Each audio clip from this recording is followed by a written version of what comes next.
Hi students, welcome back to our channel. നമ്മളൊരു quick revision series start ചെയ്തിരുന്നു. അതിൽ engineering ഗ്രാഫിക്സിൻ്റെ ഒരു വീഡിയോ ചെയ്തിട്ടുണ്ടായിരുന്നു. അപ്പോൾ അതിൻ്റെ കണ്ടിന്യൂഷനാണ് ഈ വീഡിയോ. അപ്പോൾ ഇന്ന് ഈ ഒരു വീഡിയോ കൊണ്ട് നമ്മൾ ഓൾമോസ്റ്റ് എഞ്ചിനീയറിംഗ് ഗ്രാഫിക്സിൽ ഇമ്പോർട്ടൻ്റ് ആയിട്ടുള്ള കുറേ പോർഷൻസിനെ കവർ ചെയ്യും. അപ്പോൾ നിങ്ങൾക്ക് എക്സാമിന് പഠിച്ചു കഴിഞ്ഞ് ഒരു ക്വിക്ക് റിവിഷൻ എന്ന രീതിയിൽ ജസ്റ്റ് ഒന്ന് നോക്കാൻ വളരെ ഹെൽപ്ഫുൾ ആയിട്ടുള്ളൊരു വീഡിയോ ആയിരിക്കും ഇത്. സോ വീഡിയോയിലേക്ക് കിടക്കാം. പിന്നെ നമ്മൾ ആദ്യം ലൈൻസ് ആൻഡ് ഡയമെൻഷനിങ് എന്ന ടോപ്പിക്കിൽ നിന്ന് അറിഞ്ഞിരിക്കേണ്ട കുറച്ച് കാര്യങ്ങളാണ് ആദ്യം പറയുന്നത്. ആദ്യം തന്നെ ലൈൻസിനെ ക്ലാസിഫൈ ചെയ്തിരിക്കുന്നത് ഏത് കോഡിൻ്റെ ബേസിസിലാണെന്ന് അറിഞ്ഞിരിക്കണം. IS 10714/1983 ബേസ് ചെയ്തിട്ടാണ് ലൈൻസിനെ ക്ലാസിഫൈ ചെയ്തിരിക്കുന്നത്. ഇനി ഒരു ഷീറ്റ് ഉണ്ടെങ്കിൽ ആ ഷീറ്റിൻ്റെ സെൻറ്ററിനെ ലൊക്കേറ്റ് ചെയ്യാൻ വേണ്ടി നമ്മൾ യൂസ് ചെയ്യുന്നത് ഓറിയൻറ്റേഷൻ മാർക്കാണെന്ന് ഓർത്ത് വെക്കുക. അതേപോലെ തന്നെ ഹാച്ചിങ് ലൈൻസിനെ സെക്ഷൻ ലൈൻസ് എന്നും വിളിക്കാറുണ്ട്. ഇനി ഇൻക്ലൈൻഡ് ലൈൻസിനെ നമ്മൾ വരയ്ക്കുന്ന സമയത്ത് റൈറ്റ് സൈഡിലോട്ട് 15 ഡിഗ്രി ചരിച്ചിട്ടാണ് എല്ലാ ഇൻക്ലൈൻഡ് ലൈൻസ് അല്ല ലെറ്റേഴ്സും നമ്മൾ എഴുതുക. നെക്സ്റ്റ് നമ്മൾ നോക്കാൻ പോകുന്നത് ലെറ്റേഴ്സിൻ്റെ ഡിഫറെൻറ്റ് സൈസസ് ഏതൊക്കെയാണെന്ന് നോക്കാം. മെയിൻ ടൈറ്റിൽ എഴുതാൻ വേണ്ടി നമ്മൾ യൂസ് ചെയ്യുന്ന ലെറ്ററിൻ്റെ സൈസ് 10 to 12 mm ആയിരിക്കും. സബ് ടൈറ്റിലിന് 3 to 6 mm, നോട്ട്സ്, ഡയമെൻഷൻ അങ്ങനെയുള്ള കാര്യങ്ങൾക്കൊക്കെ 3 to 4 mm സൈസുള്ള ലെറ്റേഴ്സ് ആയിരിക്കും യൂസ് ചെയ്യുക. ടൈപ്സ് ഓഫ് ഡയമെൻഷനിങ് നോക്കാം. അതിലൊന്നാമത്തെയാണ് ചെയിൻ ഡയമെൻഷനിങ്. ചെയിൻ ഡയമെൻഷനിങ് എന്ന് പറഞ്ഞാൽ ഒരു ഡയമെൻഷൻ്റെ എൻഡ് ആയിരിക്കും അല്ലെങ്കിൽ എൻഡ് പോയിൻ്റ് ആയിരിക്കും അടുത്ത ഡയമെൻഷൻ്റെ സ്റ്റാർട്ടിംഗ് പോയിൻ്റായിട്ട് വരിക. അതിനെയാണ് ചെയിൻ ഡയമെൻഷനിങ് എന്ന് വിളിക്കുന്നത്. ഇനി നെക്സ്റ്റ് ടൈപ്പ് എന്ന് പറഞ്ഞു കഴിഞ്ഞാൽ പാരലൽ ഡയമെൻഷനിങ് ആണ്. പാരലൽ ഡയമെൻഷനിങ് എപ്പോഴാണ് യൂസ് ചെയ്യുന്നതെന്ന് ഓർത്ത് വെക്കുക. When A number of dimension have A common starting point or common datum. ഒരുപാട് ഡയമെൻഷന് ഒരു സെയിം സ്റ്റാർട്ടിംഗ് പോയിൻ്റ് അല്ലെങ്കിൽ സെയിം സ്റ്റാർട്ടിംഗ് ഡേറ്റം ഉണ്ടെങ്കിൽ ആ സമയത്ത് നമ്മൾ ഡയമെൻഷൻ ചെയ്താൽ അതിനെ പാരലൽ ഡയമെൻഷനിങ് എന്നാണ് വിളിക്കുക. ഇനി പ്രോഗ്രസീവ് ഡയമെൻഷനിങ്. സ്പേസ് കുറവുള്ള സ്ഥലങ്ങളിൽ നമ്മൾ അഡോപ്റ്റ് ചെയ്യുന്ന ഒരു മോഡിഫൈഡ് വേർഷൻ ഓഫ് പാരലൽ ഡയമെൻഷനിങ്ങിനെയാണ് പ്രോഗ്രസീവ് ഡയമെൻഷനിങ് എന്ന് വിളിക്കുക. ഇനി നെക്സ്റ്റ് അറിഞ്ഞിരിക്കേണ്ടത് ഇൻഡിക്കേഷൻസ് ആണ്. 5 എന്ന് പറഞ്ഞാൽ ഡയമീറ്റർ, 6 എന്ന് പറഞ്ഞാൽ റേഡിയസ്, സ്ക്വയർ എങ്ങനെയാണ് സ്പിയർ എന്ന് വിളിക്കുന്നു, S5 എന്ന് പറഞ്ഞാൽ സ്പെറിക്കൽ ഡയമീറ്റർ, SR എന്ന് പറഞ്ഞാൽ സ്പെറിക്കൽ റേഡിയസ്. ഇതൊക്കെ ജസ്റ്റ് ഒന്ന് അറിഞ്ഞിരിക്കാൻ വേണ്ടി മാത്രമാണ്. 5 ഡയമീറ്റർ ചോദിച്ചിട്ടുള്ളൊരു ക്വസ്റ്റ്യനാണ്. 5 എന്തിനെ ഡയമീറ്ററിനെ റെപ്രസെൻറ്റ് ചെയ്യുന്ന സിമ്പൽ ഏതാണ്? 5 ആണെന്ന് ഓർത്ത് വെക്കുക. ഇനി നെക്സ്റ്റ് കോണിക് സെക്ഷനിലോട്ട് വരാം. കോണിക് സെക്ഷൻ എന്താണെന്ന് ആദ്യം തന്നെ പറയാം. ഒരു റൈറ്റ് സർക്കുലാർ കോൺ ഉണ്ടെങ്കിൽ അതിൻ്റെ സെക്ഷനെയാണ് കോണിക് സെക്ഷൻ എന്ന് വിളിക്കുക. എങ്ങനെ കോണിക് സെക്ഷൻ ഒബ്റ്റെയിൻ ചെയ്യുന്നതെന്ന് വെച്ച് കഴിഞ്ഞാൽ ഈ പറഞ്ഞ റൈറ്റ് സർക്കുലാർ കോണിനെ പല ഡയറക്ഷനിൽ പല വേയിൽ കട്ട് ചെയ്ത് കഴിയുമ്പോഴാണ് കോണിക് സെക്ഷൻസ് ഒബ്റ്റെയിൻ ചെയ്യുന്നത്. കോണിക് സെക്ഷൻസിന് എക്സാമ്പിളായിട്ട് സർക്കിളുണ്ട്, എലിപ്സ് ഉണ്ട്, പാരബോളയുണ്ട്, ഹൈപ്പർബോളയുണ്ട്. അപ്പോൾ നമ്മൾ അതിൽ ഓരോന്നും എങ്ങനെയാണെന്നുള്ളത് പറഞ്ഞുതരാം. ആദ്യം തന്നെ സർക്കിൾ. ഇപ്പോൾ പറഞ്ഞാൽ റൈറ്റ് സർക്കുലാർ കോണിനെയാണ് കട്ട് ചെയ്യുന്നത്. അപ്പോൾ ആ കട്ട് ചെയ്യുന്ന സെക്ഷൻ പ്ലെയിന് ആക്സിസിന് പെർപെൻഡിക്കുലറായിട്ട് പാസ് ചെയ്യുന്നു. അതുപോലെ തന്നെ എല്ലാ ജനറേറ്ററിനെയും കട്ട് ചെയ്യുകയാണെങ്കിൽ നമുക്ക് ഒബ്റ്റെയിൻ ചെയ്യുന്ന കോണിക് സെക്ഷൻ സർക്കിൾ ആയിരിക്കും. അപ്പോൾ സെക്ഷൻ പ്ലെയിൻ പെർപെൻഡിക്കുലർ ടു ആക്സിസും എല്ലാ ജനറേറ്ററിനെയും കട്ടും ചെയ്യുന്നുണ്ടെങ്കിൽ സർക്കിൾ ഒബ്റ്റെയിൻ ചെയ്യും. ഇനി സെക്ഷൻ പ്ലെയിൻ ആക്സിസിന് ഇൻക്ലൈൻഡ് ആയിട്ടും പക്ഷേ എല്ലാ ജനറേറ്ററിനെയും കട്ടും ചെയ്യുന്നുണ്ടെങ്കിൽ അത് എലിപ്സ് ആയിരിക്കും. അപ്പോൾ ഇൻക്ലൈൻഡ് ആണ് പക്ഷേ എല്ലാ ജനറേറ്ററിനെയും കട്ട് ചെയ്യുന്നുണ്ടെങ്കിൽ എലിപ്സ് ആയിരിക്കും. സെക്ഷൻ പ്ലെയിൻ എന്ന് പറഞ്ഞാൽ ഏതെങ്കിലും ഒരു ജനറേറ്ററിന് പാരലായിട്ടായിരിക്കും ഇരിക്കുക. അതോടൊപ്പം തന്നെ എല്ലാ ജനറേറ്ററിനെയും കട്ടും ചെയ്യത്തില്ലെങ്കിൽ ആ സമയത്ത് ഒബ്റ്റെയിൻ ചെയ്യുന്ന കോണിക് സെക്ഷനെ പാരബോള എന്ന് വിളിക്കും. ഈ ഹൈപ്പർബോള എന്താണെന്ന് ചോദിച്ചു കഴിഞ്ഞാൽ സെക്ഷൻ പ്ലെയിൻ ആക്സിസിന് ഇൻക്ലൈൻഡ് ആയിരിക്കും. അതോടൊപ്പം തന്നെ കോണിനെ ആക്സിസിൻ്റെ ഒരു സൈഡിൽ വെച്ചിട്ടായിരിക്കും കട്ട് ചെയ്യുന്നതെങ്കിൽ ആ സമയത്ത് ഒബ്റ്റെയിൻ ചെയ്യുന്ന കോണിക് സെക്ഷനെയാണ് ഹൈപ്പർബോള എന്ന് വിളിക്കുക. ചോദിക്കാൻ ചാൻസ് ഉള്ളതാണ്. പെർപെൻഡിക്കുലർ ടു ആക്സിസ് ആയിട്ടൊരു കോണിനെ കട്ട് ചെയ്താൽ എന്ത് ഒബ്റ്റെയിൻ ചെയ്യും എന്നൊക്കെ ചോദിക്കാം. അപ്പോൾ അതുകൊണ്ട് ജസ്റ്റ് ഒന്ന് നോക്കിയേക്കുക. ഇനി നെക്സ്റ്റ് ഒരെണ്ണം റെക്റ്റാങ്കുലർ ഹൈപ്പർബോളയാണ്. അപ്പോൾ റെക്റ്റാങ്കുലർ ഹൈപ്പർബോള എന്ന് പറഞ്ഞാൽ എന്താണ്? സെക്ഷൻ പ്ലെയിന് കോണിനെ എന്ത് ചെയ്യുന്നു? കട്ട് ചെയ്യുന്നു. പാരലൽ ടു ദി ആക്സിസ് ആയിട്ടായിരിക്കും കട്ട് ചെയ്യുന്നതെന്ന് മാത്രം. ആ സമയത്താണ് റെക്റ്റാങ്കുലർ ഹൈപ്പർബോള ഒബ്റ്റെയിൻ ചെയ്യുക. റെക്റ്റാങ്കുലർ ഹൈപ്പർബോള സെക്ഷൻ പ്ലെയിൻ എന്ത് ചെയ്യുന്നു? കോണിനെ ആക്സിസിന് പാരലായിട്ട് കട്ട് ചെയ്താൽ നമുക്ക് റെക്റ്റാങ്കുലർ ഹൈപ്പർബോള ഒബ്റ്റെയിൻ ചെയ്യും. ഇനി അടുത്ത് അറിഞ്ഞിരിക്കേണ്ട കുറച്ച് കാര്യങ്ങൾ എന്ന് പറഞ്ഞാൽ ഫോക്കസ് എന്താണ്? ഫോക്കസ് എന്ന് പറഞ്ഞാൽ ഫിക്സ്ഡ് പോയിൻറ്റിനെയാണ് ഫോക്കസ് എന്ന് വിളിക്കുന്നത്. അല്ലെങ്കിൽ the point about which conic section is constructed. Conic സെക്ഷനെ കൺസ്ട്രക്ട് ചെയ്യുന്ന പോയിൻറ്റ് ഫിക്സഡ് പോയിൻ്റ് ആയിരിക്കും. ഡയറക്ട്രിക്സ് എന്ന് പറഞ്ഞാൽ ഫിക്സഡ് ലൈനിനെയാണ് ഡയറക്ട്രിക്സ് എന്ന് വിളിക്കുക. ഏത് ലൈൻ അബൌട്ടാണോ നമ്മളൊരു കോണിക് സെക്ഷനെ കൺസ്ട്രക്ട് ചെയ്യും ഡിഫൈൻ ചെയ്യുകയും ചെയ്യുന്നത് അതിനെയാണ് ഡയറക്ട്രിക്സ് എന്ന് വിളിക്കുക. പിന്നെ വേർട്ടെക്സ് എന്ന് പറഞ്ഞാൽ ഏത് പോയിൻ്റ് അബൌട്ടാണോ കർവ് ടേൺ ചെയ്യുന്നത് ആ ടേൺ ചെയ്യുന്ന ആ ഒരു പോയിൻറ്റിനെയാണ് നമ്മൾ വേർട്ടെക്സ് എന്ന് വിളിക്കുക.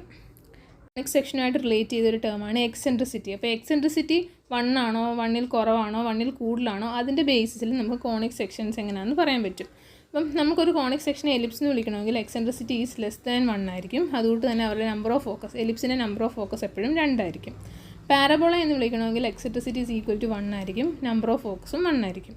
ഹൈപ്പർബോള എന്ന് വിളിക്കണമെങ്കിൽ eccentricity will be greater than 1 ആയിരിക്കും, നമ്പർ ഓഫ് ഫോക്കസ് എലിപ്സ് പോലെ തന്നെ ഇവിടെയും 2 ആയിരിക്കും. സർക്കിളിൻ്റെ പ്രത്യേകത ഇയുടെ വാല്യൂ 0 ആയിരിക്കും, അതോടൊപ്പം തന്നെ നമ്പർ ഓഫ് ഫോക്കസ് 1 ഒരെണ്ണം മാത്രമേ കാണത്തുള്ളൂ. അപ്പോൾ ഇത് പഠിച്ചു വെച്ചിരിക്കണം, ചോദിക്കാൻ ചാൻസ് ഉള്ളൊരു ടേമാണ്, ഒരു പോർഷനാണ്. ഇനി നെക്സ്റ്റ് മിസലേനിയസ് കർവ്സ്. അപ്പോൾ നമ്മളിപ്പോൾ പറഞ്ഞ കോണിക് സെക്ഷനാണ്. കോണിക് സെക്ഷനുമായിട്ട് റിലേറ്റ് ചെയ്യുന്ന ടേമാണ് എക്സെൻട്രിസിറ്റി, അത് ഓർത്ത് വെച്ചേക്കണം. ഈ മിസലേനിയസ് കർവുകളോട്ട് വരാം. First വണ്ണാണ് involute. ഇൻവല്യൂട്ട് എന്ന് പറഞ്ഞാൽ it is a locus of a point on a piece of ടോൺഡ് string as the string is either wrapped or unwrapped around the curve. ഒരു കർവിന് റൗണ്ടായിട്ട് നമ്മൾ സ്ട്രിങ്ങിനെ റാപ്പ് ചെയ്തോ അൺറാപ്പ് ചെയ്ത് വെക്കുമ്പോഴും അവിടെ ഫോം ചെയ്യുന്ന ലോക്കസ് ഓഫ് എ പോയിൻറ്റിനെയാണ് നമ്മൾ ഇൻവല്യൂട്ട് എന്ന് വിളിക്കുന്നത്. ഇവല്യൂട്ട് എന്ന് പറഞ്ഞു കഴിഞ്ഞാൽ locus of centre of curvature of traced curve. ഇപ്പോൾ ആ ഒരു കർവ് ട്രേസ് ചെയ്ത് കഴിഞ്ഞാൽ ആ ട്രേസ്ഡ് കർവിൻ്റെ സെൻറ്റർ ഓഫ് കർവെക്ചറിൻ്റെ ലോക്കസിനെയാണ് നമ്മൾ എന്തെന്ന് വിളിക്കുന്നത്, എവല്യൂട്ട് എന്ന് വിളിക്കുക. ഇനി നെക്സ്റ്റ് നമുക്ക് അറിഞ്ഞിരിക്കേണ്ടത് സൈക്ലോയിഡ് എന്താണ്, എപ്പിസൈക്ലോയിഡ് എന്താണ്, അതേപോലെ തന്നെ ഹൈപ്പോസൈക്ലോയിഡ് എന്താണെന്ന് നോക്കാം. അപ്പോൾ ഇവിടെ ഒരു കർവ് ഫോം ചെയ്യുന്നത് എങ്ങനെയാണെന്ന് ചോദിച്ചാൽ ഒരു ഫിക്സ്ഡ് പോയിൻറ്റ്, സർക്കംഫറൻസ്, ഒരു സർക്കിളിൻ്റെ ജനറേറ്റിംഗ് സർക്കിളിൻ്റെ സർക്കംഫറൻസിലുള്ള ഒരു ഫിക്സ്ഡ് പോയിൻ്റാണ് കർവിനെ ട്രേസ് ചെയ്യുന്നത്. അപ്പോൾ ഈ ഫിക്സ്ഡ് കർവിന് 3 രീതിയിൽ കർവിനെ ട്രേസ് ചെയ്യാം.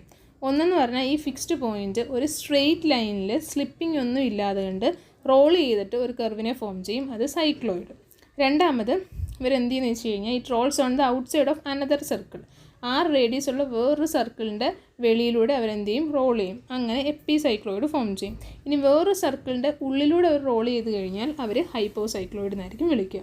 ഇപ്പോൾ കർവിനെ 3 രീതിയിൽ ഫിക്സ്ഡ് പോയിൻറ്റിനെ ട്രേസ് ചെയ്യാൻ എന്ന് പറഞ്ഞു കഴിഞ്ഞാൽ എന്താണ്, ഒരു സ്ട്രെയിറ്റ് ലൈനിൽ സ്ലിപ്പിംഗ് ഒന്നും ഇല്ലാതെ റോൾ ചെയ്തിട്ട്, പിന്നെ രണ്ടാമത് വേറൊരു സർക്കിളിൻ്റെ ഔട്ട് സൈഡിൽ കൂടെ റോൾ ചെയ്യും, വേറൊരു സർക്കിളിൻ്റെ ഇൻസൈഡിൽ കൂടെയും റോൾ ചെയ്യും. 3 രീതിയിൽ നമുക്ക് എന്ത് ചെയ്യാൻ പറ്റും, ഒരു കർവിനെ ട്രേസ് ചെയ്തെടുക്കാൻ പറ്റും. അപ്പോൾ ഇത് സൈക്ലോയിഡ്, എപ്പിസൈക്ലോയിഡ്, ഹൈപ്പോസൈക്ലോയിഡ്. ഇനി അടുത്തത് ട്രോക്കോയിഡ്. എപ്പി ട്രോക്കോയിഡ് എന്താണ്, ഇൻഫീരിയർ എപ്പി ട്രോക്കോയിഡ് എന്താണ്, സുപ്പീരിയർ എന്താണ്, അതുപോലെ ഹൈപ്പോ ട്രോക്കോയിഡ് എന്താണെന്ന് നോക്കാം. അത് ഫിക്സ്ഡ് പോയിൻ്റ് എവിടെയായിരുന്നു, ഒരു സർക്കിളിൻ്റെ സർക്കംഫറൻസിലായിരുന്നു എന്ന് പറഞ്ഞു. പക്ഷേ ഇവിടുത്തെ കേസിൽ ആ ഫിക്സ്ഡ് പോയിൻ്റ് ഒന്നെങ്കിൽ സർക്കിളിനുള്ളിൽ അല്ലെങ്കിൽ സർക്കിളിൻ്റെ ഔട്ട് സൈഡ്, സർക്കംഫറൻസിന് വെളിയിലായിട്ടായിരിക്കും ആ ഫിക്സ്ഡ് പോയിൻ്റ് ഇരിക്കുന്നത്. ആ ഫിക്സ്ഡ് പോയിൻ്റാണ് എന്ത് ചെയ്യുന്നത്, കർവിനെ ട്രേസ് ചെയ്യുന്നത്. പറഞ്ഞ പോലെ തന്നെ വെളിയിലൂടെയാണ്, അതായത് ഈ പറഞ്ഞ fixed point outside the circle, ഒരു സർക്കിളിൻ്റെ വെളിയിലൂടെയാണ് റോൾ ചെയ്യുന്നത് സ്ലിപ്പിംഗ് ഒന്നും ഇല്ലാതെയെങ്കിൽ എപ്പി ട്രോക്കോയിഡ് ഫോം ചെയ്യും. അതേസമയം അവർ ഇൻസൈഡിൽ കൂടെയാണ് റോൾ ചെയ്യുന്നതെന്നുണ്ടെങ്കിൽ അവർ അവിടെ ഫോം ചെയ്യുന്നത് ഹൈപ്പോ ട്രോക്കോയിഡ് ആയിരിക്കും. ഓർത്ത് വെക്കേണ്ടത് എന്താണ്, ഫിക്സ്ഡ് പോയിൻ്റ് നമ്മുടെ സർക്കംഫറൻസിൻ്റെ വെളിയിലോ ഉള്ളിലോ ആകാം. സർക്കംഫറൻസിൻ്റെ വെളിയിലൂടെയാണ് റോൾ ചെയ്യുന്നതെങ്കിൽ എപ്പി ട്രോക്കോയിഡും, ഉള്ളിലൂടെയാണ് റോൾ ചെയ്യുന്നതെന്നുണ്ടെങ്കിൽ ഹൈപ്പോ ട്രോക്കോയിഡും ഫോം ചെയ്യും. എപ്പി ട്രോക്കോയിഡ് തന്നെ 2 ഉണ്ട്. ഈ എപ്പി ട്രോക്കോയിഡ് തന്നെ ഉള്ളിലുള്ള ഒരു ഫിക്സ്ഡ് പോയിൻറ്റിന് വിത്തിനായിട്ടാണ് അല്ലെങ്കിൽ എലോങ് ആയിട്ടാണ് റോൾ ചെയ്യുന്നതെന്നുണ്ടെങ്കിൽ ഇൻഫീരിയർ എപ്പി ട്രോക്കോയിഡും, വെളിയിലുള്ള ഒരു ഫിക്സഡ് പോയിൻറ്റിന് എലോങ് ആയിട്ടാണ് റോൾ ചെയ്യുന്നതെന്നുണ്ടെങ്കിൽ സുപ്പീരിയർ എപ്പി ട്രോക്കോയിഡും ആയിരിക്കും ഫോം ചെയ്യുക. ഇനി നെക്സ്റ്റ് അറിഞ്ഞിരിക്കേണ്ടത് വേറൊരു കാര്യം എന്ന് പറഞ്ഞാൽ ലോഗരിതമിക് സ്പൈറലിനെ നമുക്ക് ഇക്വി ആംഗുലാർ സ്പൈറൽ എന്ന് വിളിക്കാം. അവിടുത്തെ ലോഗരിതമിക് സ്പൈറലിൻ്റെ വെക്റ്റീരിയർ ആംഗിളിനെ നമ്മൾ വെക്റ്റീരിയർ ആംഗിൾ എപ്പോഴും അരിത്തമെറ്റിക് പ്രൊജക്ഷനിലായിരിക്കും, റേഡിയസ് വെക്റ്റർ എപ്പോഴും ജോമെട്രിക് പ്രൊജക്ഷനിലും ആയിരിക്കും. ഇനി എന്താണ് സ്പൈറൽ എന്നോട് പറയാം. The curve which emanates from a point moving farther away as it revolves around the point. ഇപ്പോൾ ഒരു പോയിൻറ്റിന് വിത്ത് റെസ്പെക്റ്റ് അവർ റിവോൾവ് ചെയ്യുന്ന സമയത്ത് കർവ് ഫോം ചെയ്യുന്നതായിട്ട് കാണാം. ഈ കർവ് എന്ന് പറഞ്ഞു കഴിഞ്ഞാൽ നമ്മൾ ആ ഒരു പോയിന്റ് വിത്ത് റെസ്പെക്ട് റിവോൾവ് ചെയ്യുമെന്ന് പറഞ്ഞില്ലേ, അവരിൽ നിന്ന് ഒരുപാട് ദൂരോട്ട് പോകുന്നതായിട്ടാണ് ഫീൽ ചെയ്യുന്നത്.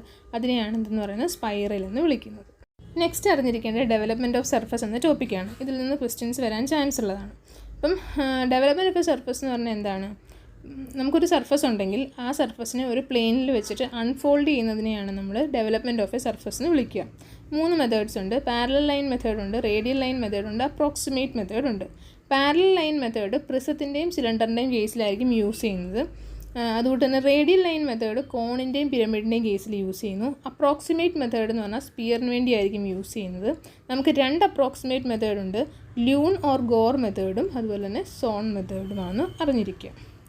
ഏതൊക്കെ സോളിഡ്സിന് വേണ്ടിയാണ് യൂസ് ചെയ്യുന്നതെന്നാണ് മെയിനായിട്ട് നോക്കേണ്ടത്. ഇനി next development of lateral surface of a right cylindrical prism. ഒരു റൈറ്റ് സിലിണ്ട്രിക്കൽ പ്രിസത്തിൻ്റെ ലാറ്ററൽ സർഫസിനെ ഡെവലപ്പ് ചെയ്ത് കഴിഞ്ഞാൽ റെക്റ്റാങ്കിൾ ഫോം ചെയ്യും. ക്യൂബിൻ്റെ ഡെവലപ്മെൻറ്റ് മൂലം 6 സ്ക്വയേഴ്സ് ആയിരിക്കും ഫോം ചെയ്യുന്നത്. കോണിനെ ഡെവലപ്പ് ചെയ്ത് കഴിഞ്ഞാൽ സെക്ടർ ഫോം ചെയ്യും. അതുകൊണ്ട് തന്നെ പിരമിഡിൻ്റെ ലാറ്ററൽ സർഫസിനെ ഡെവലപ്പ് ചെയ്ത് കഴിഞ്ഞാൽ ഒരുപാട് ട്രയാങ്കിൾസ് ഫോം ചെയ്യും. ആസ് ബേസിൽ എത്ര സൈഡുണ്ടോ അത്രയും ട്രയാങ്കിൾസ് ഫോം ചെയ്യും. ഇനി ഒരു ടെട്രാഹെഡ്രനെ ഡെവലപ്പ് ചെയ്ത് കഴിഞ്ഞാൽ 4 ഇക്വിലാറ്ററൽ ട്രയാങ്കിളാണെന്നും പെൻറ്റഗണൽ പിരമിഡിനെ ഡെവലപ്പ് ചെയ്ത് കഴിഞ്ഞാൽ 5 ട്രയാങ്കിളുമാണ് ഫോം ചെയ്യുന്നതെന്ന് ഓർത്ത് വെക്കുക. ഇതിൽ നിന്നൊരു ക്വസ്റ്റ്യൻ പ്രതീക്ഷിക്കാവുന്ന ഒരു ടോപ്പിക്കാണ്. കോൺ ചോദിച്ചിട്ടുള്ളതാണ്. കോണിനെ ഡെവലപ്പ് ചെയ്ത സെക്ടർ ആയിരിക്കും ഫോം ചെയ്യുന്നതെന്ന് ഓർത്ത് വെക്കുക. അടുത്തൊരു ടോപ്പിക്കാണ് പ്രൊജക്ഷൻ. അപ്പോൾ എന്താണ് പ്രൊജക്ഷൻ എന്ന് നോക്കാം. എവിടെയാണോ ലൈൻ ഓഫ് സൈറ്റ് പ്രൊജക്ഷൻ പ്ലെയിനെ പിയേഴ്സ് ചെയ്യുന്നത് അവിടെ വെച്ച് എല്ലാ പോയിൻറ്റുകളെയും കൂടെ കണക്ട് ചെയ്തിട്ട് ഒരു ഇമേജ് പ്രൊഡ്യൂസ് ചെയ്യുന്നതിനെയാണ് പ്രൊജക്ഷൻ എന്ന് വിളിക്കുക. പ്രൊജക്ഷൻ തന്നെ പാരലൽ പ്രൊജക്ഷനും ഉണ്ട്, പേഴ്സ്പെക്റ്റീവ് പ്രൊജക്ഷനും ഉണ്ട്. അപ്പോൾ ആദ്യം പാരലൽ പ്രൊജക്ഷൻ നോക്കാം. നമ്മുടെ ഒബ്ജക്റ്റും അതുപോലെ തന്നെ ഒബ്സർവറും തമ്മിലുള്ള ഡിസ്റ്റൻസ് ഇൻഫൈനൈറ്റ് ആണെന്നുണ്ടെങ്കിൽ ആ സമയത്തെ പ്രൊജക്ഷൻ എന്ന് പറഞ്ഞാൽ പാരലായിരിക്കും. അതിനെയാണ് പാരലൽ പ്രൊജക്ഷൻ എന്ന് വിളിക്കുക. അപ്പോൾ ഇൻഫൈനൈറ്റ് ഡിസ്റ്റൻസ് എക്സിസ്റ്റ് ചെയ്യുന്നെങ്കിൽ പാരലൽ. അപ്പോൾ ഫൈനൈറ്റ് എന്തായിരിക്കും? പേഴ്സ്പെക്റ്റീവ്. അപ്പോൾ ഡിസ്റ്റൻസ് ബിറ്റ്വീൻ ദ ഒബ്സർവറും ഒബ്ജക്റ്റും ഫൈനൈറ്റ് ആണെന്നുണ്ടെങ്കിൽ ആ സമയത്തെ പ്രൊജക്ഷനെ പേഴ്സ്പെക്റ്റീവ് അല്ലെങ്കിൽ കൺവേർജൻറ്റ് പ്രൊജക്ഷൻ, അതായത് പ്രൊജക്റ്റേഴ്സ് എല്ലാം കൂടെ കൺവേർജ് ചെയ്തൊരു സിംഗിൾ പോയിൻറ്റിലോട്ടാവും എന്നാണ് പറയുക. അതിനെയാണ് പേഴ്സ്പെക്റ്റീവ് ഓർ കൺവേർജൻറ്റ് പ്രൊജക്ഷൻ എന്ന് വിളിക്കുക. ഇനി ഓർത്തോഗ്രാഫിക് പ്രൊജക്ഷൻ എന്ന് പറഞ്ഞാൽ ഒരു പാരലൽ പ്രൊജക്ഷൻ്റെ ഒരു ടൈപ്പാണ്. അവിടെ എന്ന് പറഞ്ഞാൽ plane of projection is perpendicular to the parallel line of sight. Line of sights എല്ലാം പാരലാണ്, പക്ഷേ ആ പാരലായിട്ട് കിടക്കുന്ന ലൈൻ ഓഫ് സൈറ്റിന് പെർപെൻഡിക്കുലറായിട്ടായിരിക്കും ആര് കിടക്കുന്നത്? പ്ലെയിൻ ഓഫ് പ്രൊജക്ഷൻ കിടക്കുന്നതെങ്കിൽ അതിനെ ഓർത്തോഗ്രാഫിക് പ്രൊജക്ഷൻ എന്ന് വിളിക്കും. മൾട്ടി വ്യൂ പ്രൊജക്ഷനാണ്. മൾട്ടി വ്യൂ പ്രൊജക്ഷൻ എന്ന് പറഞ്ഞാൽ ഓർത്തോഗ്രാഫിക് പ്രൊജക്ഷൻ്റെ ഒരു ടൈപ്പാണ്. ഇവിടെ ഒബ്ജക്റ്റിനെ ഓറിയൻറ്റ് ചെയ്യുന്ന രീതി എന്ന് പറഞ്ഞു കഴിഞ്ഞാൽ ഏതെങ്കിലും 2 സൈഡുകൾ മാത്രം കാണുന്ന രീതിയിലായിരിക്കും ഒബ്ജക്റ്റിനെ ഓറിയൻറ്റ് ചെയ്ത് വെച്ചേക്കുന്നത്. അങ്ങനെ ഉള്ള ഒരു പ്രൊജക്ഷനെയാണ് മൾട്ടി വ്യൂ പ്രൊജക്ഷൻ എന്ന് പറയുക. പ്ലെയിൻ ഓഫ് പ്രൊജക്ഷൻ എന്ന് പറഞ്ഞു കഴിഞ്ഞാൽ നമ്മളിപ്പോൾ മൾട്ടി വ്യൂ പ്രൊജക്ഷൻ പറഞ്ഞു. അപ്പോൾ ആ മൾട്ടി വ്യൂ ഡ്രോയിങ്ങിൻ്റെ ഫ്രണ്ട് വ്യൂവിനെ ഏത് പ്ലെയിനിലോട്ടാണോ പ്രൊജക്റ്റ് ചെയ്തിരിക്കുന്നത് ആ പ്ലെയിനെയാണ് ഫ്രോണ്ടൽ പ്ലെയിൻ ഓഫ് പ്രൊജക്ഷൻ എന്ന് വിളിക്കുക. അവിടെ വിഡ്ത്തും ഹൈറ്റും ആയിരിക്കും കാണപ്പെടുക. ഹൊറിസോണ്ടൽ പ്ലെയിൻ ഓഫ് പ്രൊജക്ഷൻ എന്ന് പറഞ്ഞു കഴിഞ്ഞാൽ മൾട്ടി വ്യൂ പ്രൊജക്ഷൻ അല്ലെങ്കിൽ മൾട്ടി വ്യൂ ഡ്രോയിങ്ങിൻ്റെ ടോപ്പ് വ്യൂവിനെ പ്രൊജക്റ്റ് ചെയ്യുന്നതാണ് ഹൊറിസോണ്ടൽ പ്ലെയിൻ ഓഫ് പ്രൊജക്ഷൻ. അവിടെ വിഡ്ത്തും ഡെപ്ത്തും ആയിരിക്കും കാണുന്നത്. പ്രൊഫൈൽ പ്ലെയിൻ എന്ന് പറഞ്ഞു കഴിഞ്ഞാൽ സൈഡ് വ്യൂവിനെ പ്രൊജക്റ്റ് ചെയ്യുവാണെങ്കിൽ അതാണ് പ്രൊഫൈൽ പ്ലെയിൻ. അവിടെ ഡെപ്ത്തും ഹൈറ്റും ആയിരിക്കും കാണപ്പെടുക. അപ്പോൾ മൾട്ടി വ്യൂ പ്രൊജക്ഷൻ്റെ 3 പ്ലെയിനുകളാണ് ഇപ്പോൾ പറഞ്ഞത്.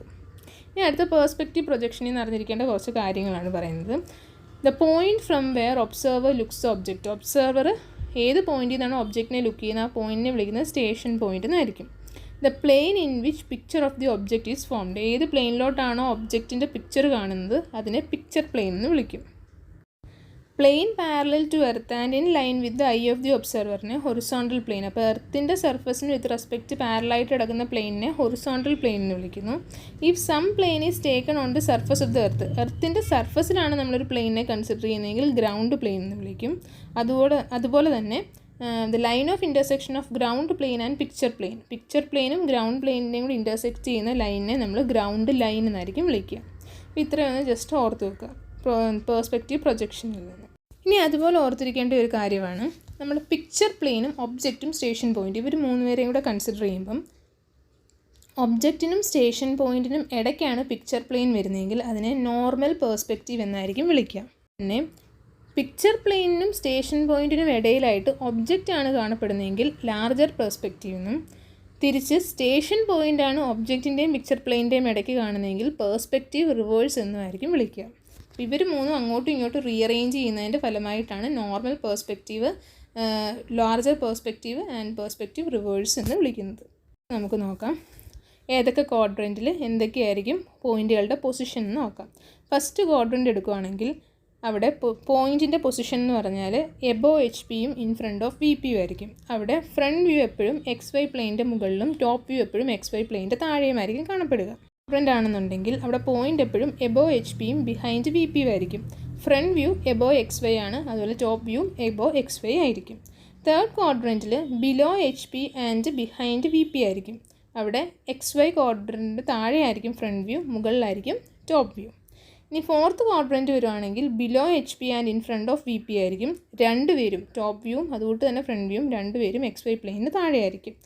ഇനിയും ഒരു പോയിൻറ്റ് എച്ച് പിയിലാണ് എക്സിസ്റ്റ് ചെയ്യുന്നതെങ്കിൽ ഫ്രണ്ട് വ്യൂ എക്സ് വൈ പ്ലെയിനിലും, അതുകൊണ്ട് തന്നെ വി പിയിലാണ് എക്സിസ്റ്റ് ചെയ്യുന്നതെന്നുണ്ടെങ്കിൽ ടോപ്പ് വ്യൂ എപ്പോഴും എക്സ് വൈ പ്ലെയിനിലായിരിക്കും എക്സിസ്റ്റ് ചെയ്യുന്നത്, അല്ലെങ്കിൽ എക്സ് വൈ ലൈനിലായിരിക്കും കാണപ്പെടുക. നെക്സ്റ്റ് എന്താണ് ഫസ്റ്റ് ആംഗിൾ പ്രൊജക്ഷൻ നോക്കാം. പ്ലാൻ എന്ന് പറഞ്ഞു കഴിഞ്ഞാൽ റെഫറൻസ് ലൈനിന് താഴെയും എലിവേഷൻ മുകളിലും ആണെങ്കിൽ ഫസ്റ്റ് ആംഗിൾ പ്രൊജക്ഷൻ എന്നറിയപ്പെടുന്നു. അവിടെ വി പിയും എച്ച് പിയും രണ്ടുപേരും നോൺ ട്രാൻസ്പെറൻ്റ് ആയിരിക്കും. ഇന്ത്യയിൽ അഡോപ്റ്റ് ചെയ്യുന്നത് ഫസ്റ്റ് ആംഗിൾ പ്രൊജക്ഷൻ ആണെന്നും അതോടൊപ്പം തന്നെ ഒബ്ജക്റ്റ് മിഡിലാണെന്നും റൈറ്റ് സൈഡ് വ്യൂ ലെഫ്റ്റ് സൈഡിലായിരിക്കും കാണപ്പെടുന്നതും. ഇത്രയും കാര്യങ്ങൾ ഓർത്തു വെക്കുക. ഒന്നുകൂടെ പറയാം. പറഞ്ഞാൽ റെഫറൻസ് ലൈനിന് താഴെയും എലിവേഷൻ മുകളിലും ആണെങ്കിൽ ഫസ്റ്റ് ആംഗിൾ പ്രൊജക്ഷൻ ആയിരിക്കും എക്സിസ്റ്റ് ചെയ്യുന്നത്. വി പിയും എച്ച് പിയും നോൺ ട്രാൻസ്പെറൻ്റ് ആയിരിക്കും. റൈറ്റ് സൈഡ് വ്യൂ ലെഫ്റ്റ് സൈഡിലും ഒബ്ജക്റ്റ് മിഡിലും ആയിരിക്കും കാണപ്പെടുക. ഇന്ത്യയിലായിരിക്കും അഡോപ്റ്റ് ചെയ്തിരിക്കുന്നത്. ഇന്ത്യയിൽ അഡോപ്റ്റ് ചെയ്തിരിക്കുന്നത് ഫസ്റ്റ് ആംഗിൾ വ്യൂ ആയിരിക്കും, അല്ലെ, പ്രൊജക്ഷൻ ആയിരിക്കും. ഇനി പ്ലാനും എലിവേഷനും എല്ലാം റെഫറൻസ് ലൈനിന് മുകളിലാണെങ്കിൽ അത് സെക്കൻഡ് ആംഗിൾ പ്രൊജക്ഷൻ ആയിരിക്കും. ഇവിടെ എച്ച് പി നോൺ ട്രാൻസ്പെറൻറ്റ്, പക്ഷേ വി പി എന്തായിരിക്കും, ട്രാൻസ്പെറൻ്റ് ആയിരിക്കും. ഇനി അടുത്ത് നമുക്ക് തേർഡ് ആംഗിൾ പ്രൊജക്ഷൻ എന്താണെന്ന് നോക്കാം. പ്ലാൻ എന്ന് പറഞ്ഞു കഴിഞ്ഞാൽ റെഫറൻസ് പ്ലെയിനിന് മുകളിലും എലിവേഷൻ താഴെയുമാണെങ്കിൽ അത് തേർഡ് ആംഗിൾ പ്രൊജക്ഷൻ. ഫസ്റ്റ് ആംഗിളിൻ്റെ നേരെ ഓപ്പോസിറ്റാണ് തേർഡ് ആംഗിൾ എന്ന് പറഞ്ഞാൽ. അവിടെ വി പിയും എച്ച് പിയും നോൺ ട്രാൻസ്പെറൻ്റ് ആയിരുന്നു, ഇവിടെ വി പിയും എച്ച് പിയും ട്രാൻസ്പെറൻ്റ് ആണ്. അപ്പോൾ റൈറ്റ് സൈഡ് വ്യൂ ഇവിടെ തന്നെ ആയിരിക്കും, റൈറ്റ് സൈഡിൽ തന്നെ ആയിരിക്കും. പിന്നെ യൂറോപ്പിലും യു എസിലും ആയിരിക്കും കൂടുതലായിട്ടും അഡോപ്റ്റ് ചെയ്തിട്ടുള്ളത്. ഇനി first and third angle projection എന്ന് പറഞ്ഞാൽ രണ്ടും കൂടെ യു കെയിൽ യൂസ് ചെയ്യാറുണ്ട്. പ്ലാനും എലിവേഷനും രണ്ടുപേരും റെഫറൻസിന് താഴെയാണെങ്കിൽ ഫോർത്ത് ആംഗിൾ പ്രൊജക്ഷനാണെന്ന് ഓർത്ത് വെക്കുക. ട്രാൻസ്പെറൻ്റ് അല്ല, എച്ച് പി എന്തായിരിക്കും, ട്രാൻസ്പെറൻ്റ് ആയിരിക്കും. സെക്കൻഡിൻ്റെ നേരെ ഓപ്പോസിറ്റാണ് ഫോർത്ത്. ഈ സിമ്പിൾ നോക്കി വെച്ചേക്കണം. ഫസ്റ്റ് ആംഗിൾ പ്രൊജക്ഷൻ്റെ സിമ്പിളും അതുകൊണ്ട് തന്നെ തേർഡ് ആംഗിൾ പ്രൊജക്ഷൻ്റെ സിമ്പിളും. ഫസ്റ്റിന് നേരെ ഓപ്പോസിറ്റാണെന്ന് പറഞ്ഞു കഴിഞ്ഞല്ലോ. ഫസ്റ്റ് എന്താണോ അതിൻ്റെ നേരെ ഓപ്പോസിറ്റ് തേർഡ്, ഇത് നോക്കി വെച്ചേക്കണേ. അതുകൊണ്ട് തന്നെ അറിഞ്ഞിരിക്കേണ്ട വേറെ കുറച്ച് കാര്യങ്ങളെന്ന് പറഞ്ഞാൽ, ഒന്ന് ratio of simple of orthographic projection. Orthographic പ്രൊജക്ഷൻ്റെ സിമ്പിളിൻ്റെ റേഷ്യോ 1:2:3 ആണ്. ഐസോമെട്രിക് വ്യൂ എന്ന് പറഞ്ഞാൽ എപ്പോഴും ഐസോമെട്രിക് പ്രൊജക്ഷനേക്കാളും 122.5% കൂടുതലാണെന്നും ഓർത്ത് വെക്കുക. ഇനി angle between isometric axis 120 degree ആണ്. Isometric length by true length എന്ന് പറഞ്ഞാൽ 81.5% ആയിരിക്കും. Isometric projection of a square, ഒരു സ്ക്വയറിൻ്റെ ഐസോമെട്രിക് പ്രൊജക്ഷൻ റോംബസ് ആണ്. ഐസോമെട്രിക് പ്രൊജക്ഷൻ ഓഫ് സർക്കിൾ എന്ന് പറഞ്ഞാൽ എലിപ്സ് ആണ്. ഇവിടെ ഓർത്ത് വെക്കുക. ഐസോമെട്രിക് പ്രൊജക്ഷൻ എപ്പോഴും ട്രൂ സൈസിനെ കാണിക്കും. ഐസോമെട്രിക് വ്യൂ എപ്പോഴും എന്തായിരിക്കും, ഗ്രേറ്റർ ദാൻ ട്രൂ സൈസ് ആയിരിക്കും. അതും കൂടെ ഒന്ന് ഓർത്ത് വെച്ചേക്കുക. അപ്പോൾ ഇത്രയുമാണ് നമ്മൾ എഞ്ചിനീയറിംഗ് ഗ്രാഫിക്സിൻ്റെ ഒരു ക്വിക്ക് റിവിഷൻ സീരീസ് പോലെ ഇൻക്ലൂഡ് ചെയ്തിരിക്കുന്ന പോർഷൻ. ഒക്കെ ഇഷ്ടപ്പെട്ടെന്ന് വിചാരിക്കുന്നു. ഇഷ്ടപ്പെട്ടെങ്കിൽ ഒന്ന് ലൈക്ക് ചെയ്യുക. യൂസ്ഫുള്ളായി തോന്നുന്നെങ്കിൽ ഫ്രണ്ട്സുമായിട്ടൊന്ന് ഷെയർ ചെയ്യുക. ഈ ചാനൽ ഇതുവരെ സബ്സ്ക്രൈബ് ചെയ്യാതാണ് കാണുന്നതെങ്കിൽ ഒന്ന് സബ്സ്ക്രൈബ് ചെയ്ത് തൊട്ടടുത്തുള്ള ബെല്ലൈക്കണിലെ ഓൾ എന്ന ഓപ്ഷൻ കൂടി എനേബിൾ ചെയ്യുക. എങ്കിലും സബ്ജക്റ്റിൻ്റെ റിവിഷൻ സീരീസ് ആവശ്യമുണ്ടെങ്കിൽ കമൻറ്റ് ബോക്സിൽ ഒന്ന് കമൻറ്റോടെ ചെയ്യണേ. Thank you.